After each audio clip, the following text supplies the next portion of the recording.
Hello everyone, welcome to Hindi voice.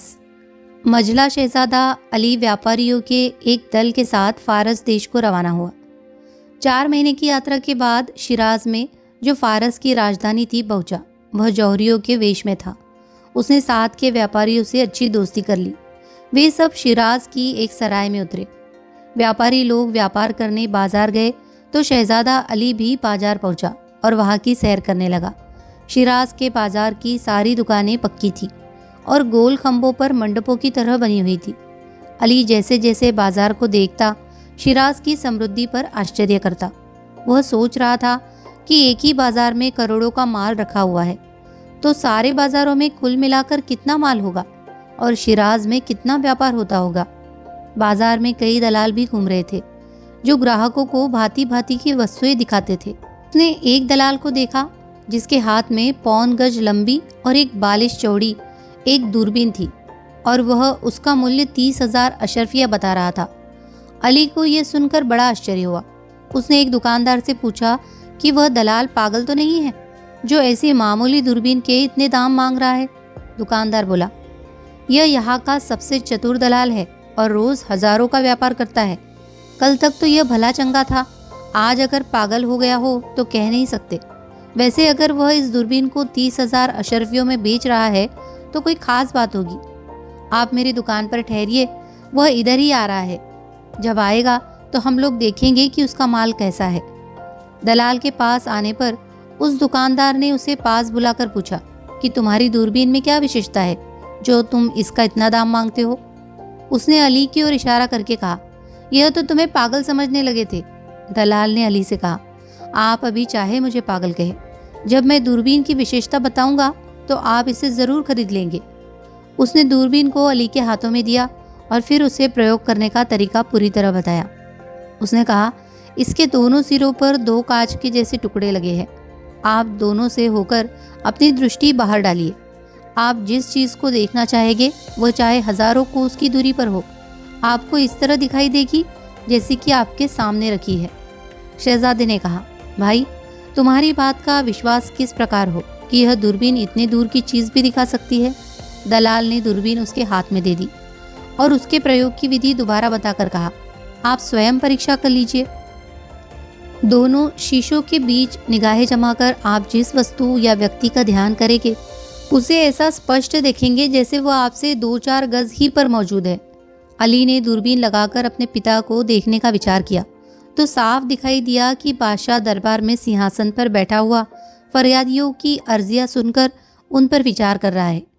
फिर उसने अपनी प्रेमिका नूरुन्निहार को देखना चाहा तो वह भी अपने कक्ष में दासियों से घिरी अपने पलंग पर आराम करती दिखाई दी। वह बड़ा प्रसन्न हुआ और सोचने लगा कि मेरे भाई लोग 10 वर्षों तक संसार का चक्कर लगाए तो भी ऐसी अद्भुत वस्तु नहीं प्राप्त कर सकते। उसने दलाल से कहा, मैं तुम्हें 30,000 अशरफिया देता हूँ, दूरबीन मुझे दे दो। दलाल को इतनी आसानी से पूरा दाम देने वाला मिला तो उसने और मुंह फैलाया और कहा कि आपसे तो मैं 40,000 अशरफिया लूँगा। अली ने इस बारे में दलाल से झगड़ा न किया और 40,000 अशरफिया गिन दी। अब वह बहुत प्रसन्न था। उसे विश्वास था कि नूरुन्निहार अब उसी की होगी। उसने सोचा कि अभी से हिंदुस्तान की सराय में जाकर भाइयों की प्रतीक्षा करने की क्या ज़रूरत है। अतएव उसने 2-4 महीने फारस देश की सैर में लगाए। फिर व्यापारियों के एक दल के साथ उसी पूर्व निश्चित सराय में पहुंचा। शहजादा हुसैन 1 आध दिन पहले ही वहां पहुंचा था। दोनों भाई प्रेम पूर्वक एक दूसरे से मिले। छोटा शहजादा अहमद समरकंद की ओर गया और उस नगर में एक सराय में उतरा। वहां उसने देखा कि एक दलाल एक सेब को हाथ में लिए है और आवाज लगा रहा है कि यह सेब 35,000 अशरफियों में बिकाऊ है। अहमद ने उसे बुलाकर पूछा कि इस सेब में ऐसी क्या बात है कि तुम इसका इतना अधिक मूल्य मांग रहे हो। दलाल ने कहा, आप इसका गुण सुनेंगे तो इसके मूल्य पर आश्चर्य न करेगी। किसी आदमी को कितना ही भारी रोग हो और वह चाहे आखिरी सांसें गिन रहा हो, इस सेब के सूंघाते ही उसका न केवल रोग दूर हो जाता है बल्कि वह तुरंत ही अपने साधारण स्वास्थ्य को प्राप्त कर लेता है और चलने फिरने लगता है। अहमद ने कहा, यदि इसमें यह गुण है तो मैं इसे अभी खरीद लूँगा, लेकिन यह मालूम कैसे हो कि इसमें यह गुण है। यह भी नहीं मालूम यह किसने और कैसे बनाया है। दलाल ने कहा, यहाँ के सभी लोग जानते हैं कि इसे यहाँ के एक बड़े हाकिम ने बरसों तक जड़ी बूटियों का शोधन करके बनाया है। उसने इसे सुंघाकर सैकड़ों रोगियों को ठीक किया, किंतु संयोग से उसे ऐसा आकस्मिक रोग हुआ कि वही इसका प्रयोग न कर सका और मर गया। उसका सारा धन इसके बनाने में खर्च हो गया था। उसके स्त्री बच्चों ने निर्धनता के कारण इसे बेचने के लिए मुझे दिया है कि किसी समय भी परीक्षा की जा सकती है। जो लोग जमा हो गए थे उनमें से एक ने कहा, मेरा एक रोगी मित्र मरणासन्न है, आप लोग उसे ठीक कर दे तो आपका एहसान मानूंगा। अहमद ने दलाल से कहा, उस आदमी को अच्छा करो। दलाल बोला, आप ही अपने हाथ से रोगी को यह सेब सुंघाकर इसका कमाल देखे, मेरा तो 20 बार का आजमाया हुआ है। सब लोग रोगी के पास गए। वह बेहोश था, किंतु जैसे ही अहमद ने उसे सेब सुंघाया वह बिस्तर से उठकर खड़ा हो गया। दलाल ने कहा कि इतनी परीक्षा ली गई है, अब तो मैं इसकी 40,000 अशरफिया लूँगा। अहमद ने 40,000 अशरफिया दे दी और सेब ले लिया। उसके बाद उसने उस नगर और प्रदेश की कई महीने तक सैर की, फिर हिंदुस्तान जाने वाले एक काफिले के साथ हो लिया। कुछ समय के बाद वह उसी सराय में पहुंचा जहां उसके दोनों भाई उसकी प्रतीक्षा कर रहे थे। तीनों ही इकट्ठे होने पर बहुत प्रसन्न थे कि सभी की यात्रा सकुशल समाप्त हुई। फिर उन्होंने अपनी अपनी यात्राओं और उपलब्धियों का वर्णन किया। हुसैन ने कहा, मैं विष्णुगढ़ गया था, वह बड़ा समृद्ध देश है और वहाँ के निवासी बड़े शिष्ट हैं। मुझे वहाँ एक ऐसी चीज़ मिली जो और किसी को नहीं मिल सकती। तुम उस गलीचे को देख रहे हो, यह देखने में साधारण सा गलीचा लगता है, किंतु सबसे असाधारण चीज़ है। इस पर बैठने वाला जिस जगह भी जाने का विचार करे, यह हवा में उड़कर उसे क्षण मात्र में उस जगह पहुंचा देता है। मैंने इसे 40,000 अशरफियों में खरीदा है।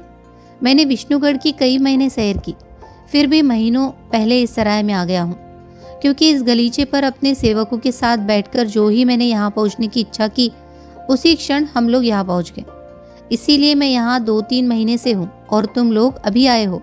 अली ने कहा, भाई हुसैन, इसमें संदेह नहीं कि तुम्हारी लाई हुई वस्तु अतिशय अद्भुत है, लेकिन मैं जो कुछ लाया हूँ वह किसी तरह कम नहीं है। इस हाथी दांत की बनी दूरबीन को देखो, यह देखने में मामूली चीज़ मालूम होती है, लेकिन मैंने इसे 40,000 अशरफियों में खरीदा है। इसमें जिस चीज़ को देखना चाहो वो हज़ारों कोस दूर होने पर भी इसे दिखाई देगी जैसे बिल्कुल सामने हो। अगर तुम चाहो तो इसकी परीक्षा कर सकते हो। मैं तुम्हें इसके प्रयोग की विधि बताता हूँ। ये कहकर उसने हुसैन को वह विधि बताई। हुसैन ने कहा कि मैं इसमें नूरुन्निहार को देखूंगा, किंतु जो ही उसने दूरबीन लगाई उसके चेहरे का रंग उड़ गया। अली और अहमद के पूछने पर हुसैन ने कहा, भाइयों, हम तीनों का परिश्रम व्यर्थ गया और हमारे जीवन का सारा आनंद खत्म होने वाला है।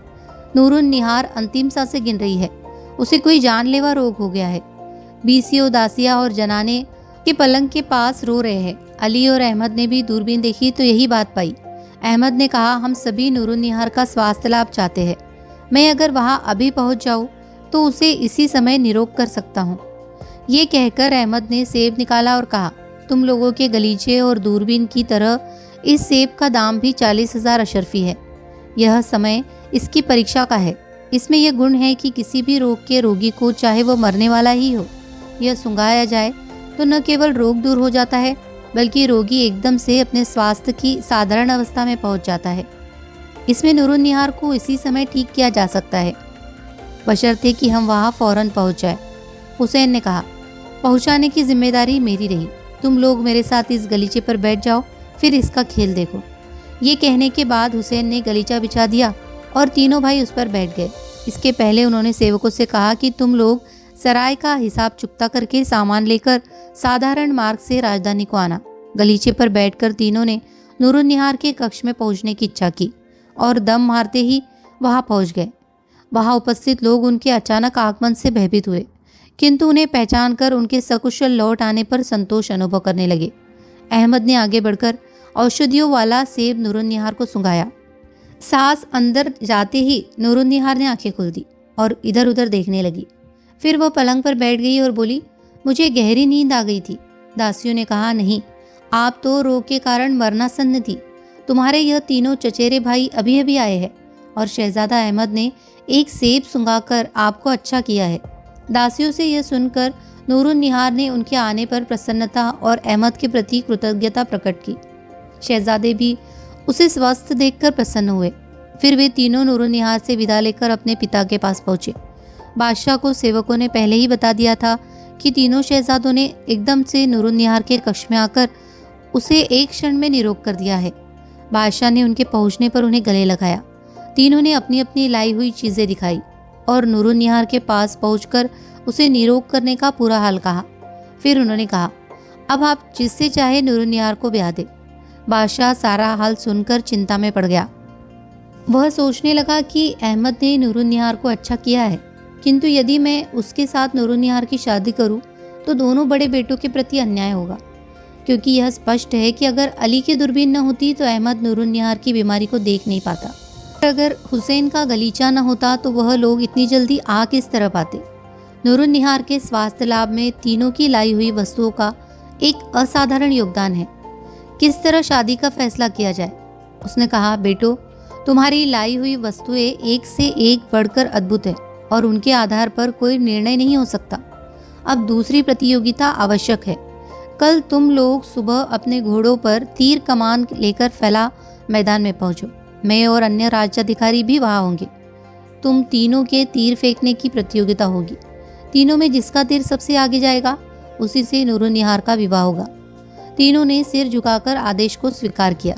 बादशाह ने गलीचे, दूरबीन और सेब को भंडार गृह में भेजा और दूसरी सुबह सामंतों और सभासदों के साथ मैदान पहुंचा। तीनों शहजादे भी आ गए और तीरंदाजी शुरू हुई। सबसे पहले बड़े शहजादे हुसैन ने तीर फेंका। वह काफ़ी दूर जा गिरा। इसके बाद अली ने तीर फेंका जो हुसैन के तीर के कुछ आगे गया। फिर अहमद ने तीर चलाया जो उड़ता ही गया और आंखों से ओझल हो गया। बादशाह के सेवक काफ़ी दूर तक गए किंतु तीर न मिला।